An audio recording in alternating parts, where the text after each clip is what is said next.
And here we come through to the cooler side. Lots and lots of growth. Well, have a look at these begonias. So I didn't actually buy these begonias for the blooms, and I don't think they're actually sold for the blooms. So we've got bowerae there, that's the tiger paw, and we've got sea urchin there. They're actually grown for the foliage. But, I mean, that's all right, isn't it? Together, they look quite nice. You can't really say that they are not attractive blooms. And, I mean, I don't really like begonia blooms as a rule. Especially the bedding plant begonia thing. It's the old thing of if everybody else has it. I mean, I put something on Instagram about this the other day. So this is Begonia curly fireflush. Really, really nice begonia. But since everybody that I follow anyway seems to have bought one, I'm like, I don't know if I'm that fussed with it anymore. Joking. I do like it. I really do like it. But you know what I mean. It's nice to have something that's different to other people. You've seen this lots of times before. I keep pinching out all the pure green leaves. That's the only way to ensure that you get the cream and the variegation. I did try on one of my videos, I showed you me doing this, taking some cuttings of all the different sorts of variegations, and here it is. Now, this isn't the whole story. Now, obviously, they took really, really easily, but there was one just the pure cream leaves, and it just completely shriveled up in a matter of a day or two. So that shows you that these ones, the ones that are pure pink, just cannot survive on their own. You couldn't have a plant of that. You need some green in it to survive. Stands to reason, really. So we've got my Brugmansia. That's got some buds on it. I'm in two minds with this one because since I got my puppy Fudge, apparently all parts of this plant are extremely toxic, and he does have a tendency, if anything's on the floor, to pick it up and munch on it. So I don't know whether you need to have like a 3-course meal of it for it to cause a problem, or whether, you know, a little bit of it is going to harm him. On the one hand, I worry and think, let's just chuck it out. But on the other hand, I really do like it when it comes into bloom, and of course, in the garden, there's countless numbers of plants which have the same kind of characteristics. I mean, I have a whole 30-metre hedge of ivy. Ivy is also supposed to be toxic for animals. And I watch Monty Don on Gardener's World and think, well, he doesn't seem to make any allowances for the fact that he has every plant going. And he also has like 2.5 acres, I believe.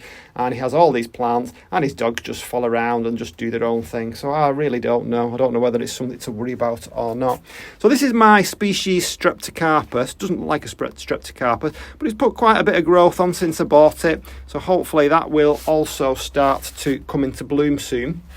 We are in a kind of transition period.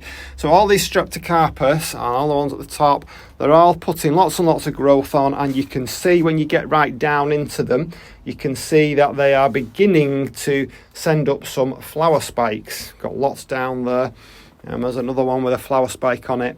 So where am I going to find room for them? Well, the cyclamen are going over. I've already got down there, we've got 1, 2, 3, 4, 5 cyclamen down there, which have already gone over. And I can see, looking up here, that one has only got 1 more bloom left on it. That's only got 4 left on it. So things are happening. There's another one with only 2 over there. So they're going to go, and that's when the Streptocarpus, which have the buds on them, are going to come up. What I'm going to try and do this year is I'm going to try and I'm saying try because it's easier said than done, but I'm going to try and throw out the Streptocarpus that I've got multiple plants of, and then hopefully we can start to add some more interest, some more things of different things of interest. So you've probably seen this before, but this is Pelargonium. This is an angel Pelargonium. It's called Eskay Verglo. It was in a little tiny pot. It's now in a bigger pot, and you can see it looks much happier for it. Look at all those gorgeous, gorgeous blooms. Very, very nice plant. Got this from eBay as a tiny, tiny little cutting. Over here, I don't know how long it is since you saw my sundews. So this one again is also putting on lots and lots of growth. Difficult to keep it all from flopping. And it did actually get some damaged by the slugs. I don't know how they got to it, but they were eating like the ends. This Dendrobium Dendrobium nobile star class apollon is looking really nice at the moment, but it is a slug magnet. So whenever I get slugs in this side of the greenhouse, I know where they're going to end up. They always end up on this Dendrobium nobile. But look how nice it looks. It's actually quite handy that, because I know then where to go. What else have we got? So you've seen the Dracula, but that's going over now. That bloom has seen better days. I don't know, it's got lots of new growth on it, so hopefully we're doing okay with that. As far as nepenthes goes, well, that's going over. I'm going to wait a little bit longer, but you can see we've got some new ones coming. The other nepenthes over here next to the banana, that hopefully should go out soon, as soon as I can get past all the frosts at least. I mean, I'm saying soon, what are we now, April? I'll say about mid-May I might be able to get that out. Same with the Brugmansia. So this one is Gaia. So this one's putting new growth on. It's already got loads of pictures on it. Another new picture there. Not talked about this Dendrobium for a while. Can you see that great big bud there? I'm hoping that's going to do something. And it has got some new roots down at the bottom. That really needs going in some kind of basket eventually. What else have we got to discuss? There's another one over there. So this one is, I can't remember what they're called. It's that long since. So we've got densiflorum, and we've got, what's the other florum one? Thersiflorum. Yeah, I'm sure some of you were shouting at the screen there. Thersiflorum. So they're okay. They're doing all right. The winter rest worked pretty well, and they're now getting some water and beginning to move. This one, okay. Can you see a nice flower spike on there? Or a budding flower spike. So this is a Renanthera. A Renanthera citrina crossed with monachica. Now this one is different to other Renantheras. I'm trying to think, trying to remember what I read about them. I think this one is from the Himalayas. So this is one that does actually like quite a cool winter rest, up to down to 10, 12 degrees Celsius. Now, when I mention that on Instagram, lots of people come back to me and say, yeah, most Renantheras don't. I believe most Renantheras like the warm conditions, but this is an exception. And as you can see, it's had a cool winter rest and it's got a bloom on it now. But if you don't give it that, and I didn't last year, I had it in the warmer side and it didn't produce a bloom for me. But thankfully it is now. I put this little stick here because it keeps wanting to go in that direction, even though you wouldn't think that's where all the light is. You would think it's more towards the light. But anyway, yeah, some nice pelargoniums. This one's already bloomed, given me a full showing of bloom once before, and now it's doing it again. Another one over there. Got my first Streptocarpus in bloom there. This just keeps going, doesn't it? Another Streptocarpus, another Pelargonium there. You can tell I'm in a rush today. I don't think I've shown this on video. So this was, I might have done. So this is another species, Dendrobium Victoria regina. Gorgeous, gorgeous blooms. I don't know how long they're going to last for. I hope it's a long, long time. Oh, I hate this one. I don't know why I kept it.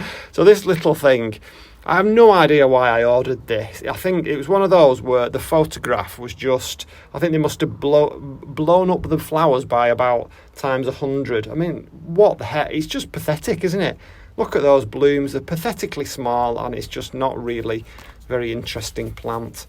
So this is Anathallis linearifolia. Yeah, if anybody wants it, just let me know. Glad to see we've got some nice new leaves on my bougainvillea. So I'm hoping this year it's already got 3 feet of growth on it. So I'm hoping it's going to spread out over the top of the greenhouse. This is my favourite Pelargonium at the moment. That's only just come out that today. This one is the Aztec one, isn't it? So this is Arnside Fringed Aztec. This is a regal Pelargonium. I'm hoping we get more than just that. I know I've had that completely full of blooms, so hopefully that will keep coming for me. A couple more nepenthes. That's Loei crossed with ventricosa. Beautiful, beautiful bloom, and I think I can see a little bit of a slug trail on that, so I don't know, maybe there's one inside caught. That's going to get a new picture on it. That one's never really done that well. That's ventricosa, which is supposed to be an easy one to do. Every picture that I get is kind of malformed. Not quite sure what's going on with that one. So this one is Spectabilis crossed with Platychilla. Nice bloom. Nice picture on there. Another one. Oh, that's a new one. Didn't notice that one on the back. This one is Fusca. Now, I did say that other one was Fusca, didn't I? No. So that other one, what is it? I can't remember what the other one's called, the one that doesn't seem to want to grow for me. But this one, Fusca, is okay. I'll take it back. So, okay, so where are we? What else happened? Well, we showed in one of my videos the Oncidium Twinkle that lost all its roots, put it in this coconut husk, started to grow them all again, did a nice new growth. And what did I do? I knocked the flipping thing off. So we're back to square one with that now. I have to wait for that to do something. This Epidendrum ballerina still keeps coming up with these dead leaves. No idea why, like the other one did. But the other one's come back. So this one has got another bloom spike on it, so that's okay. Kingianum, which I think is probably delicatum, didn't actually bloom for me this year, but it's got loads and loads of new roots on it, so that's fine. Let's just move over to this side over here. Now this Masdevallia ignea has got one bloom on it this year, one bloom. However, I think we're all okay. Loads of new growth on it, but I actually repotted it this year and put it in a new media, and I think that's probably knocked it back a little bit. I'm not worried about it. As I say, there's loads of new growth on it. One bloom, maybe it'll bloom a bit later on. It'll probably bloom for me next year, or maybe even a little bit earlier the end of this year. Who knows? I've actually bought another couple of Masdevallias, so I've got a species one. Again, I can't remember what it's called. So this one is Schroderiana. Hopefully that will start to make some movement very soon. You've seen the Dendrobiums, Cuthbertsonii hybrids. That one just keeps coming out with blooms. They seem okay now. At first, they kind of started dropping the odd leaf, but I'd say for the past couple of months that's just stopped. So whether it was just like being repotted and being sent to a new environment, I'm not really sure, but they seem to be thriving again now, and I'm hoping I've got the care right with the watering. I don't let them totally dry out. I keep my eye on them, but I do let them get almost dry, almost, and that seems to be the key. Gorgeous little now going dry, gorgeous little, I think that's Nidiformis, Dracula nidiformis. Considering that was completely nothing over winter, it just died down. So well worth keeping faith with that. This lovely fern that produces the lovely bronze foliage. I might have lost the bronze foliage. Oh, I don't think I have. I thought they were crisped up. If you forget to water it and it goes dry and it's got this new growth on it, it very, very quickly crisps them up. Well, I think we're okay with a couple of new fronds on there. They will go much nicer than that. They go really, really bronzy and quite large, and they stay bronze for quite a while.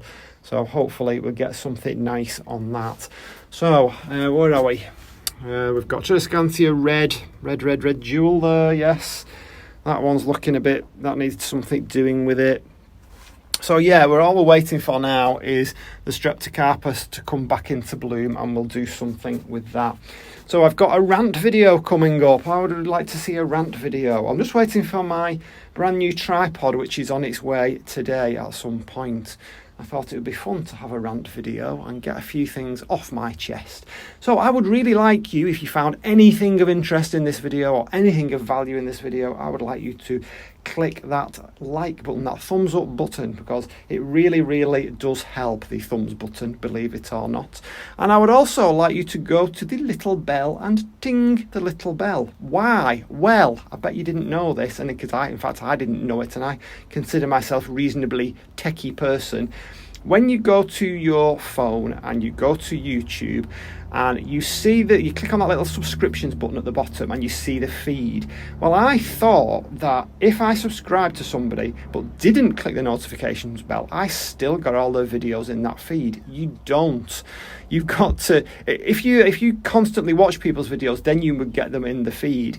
But if you really want to make sure you don't miss anybody's, then you need to click that notifications bell. You can, of course, then go into your settings of your phone and make sure that YouTube isn't tinging away all the time every time somebody makes a video. All it means is when you then go on the YouTube app, you'll see everybody's videos. So, don't just click mine. click anybody's, I don't really mind. But that's just a little point to point out, little thing to point out, a little point of note there, that you might want to rethink your strategy. And that's what I've done. So I've now gone through everybody that I know I don't want to miss. I might, of course, not watch it. Doesn't mean I'm going to watch it. You know, we've all got other things to do. But it just means that it's popping up on that subscriptions feed, and I know then I'm not going to miss it being there. And if that title or thumbnail or whatever it is inspires me to watch it, then I'll go and watch it. So just before we go, we've got some other things to discuss. So we've got a couple of new spikes on, this is Encyclia radiata. I had one on that last year, there's two on that. New spike there on my Sherry Baby. We've got a farmeri, Dendrobium farmeri back there, which didn't do well at first, but that seems to have settled, so that's okay. I've got some new growth on this maxillaria, thankfully. Again, a bit slow to come, but it seems to have settled now that the weather's more or less warmed up.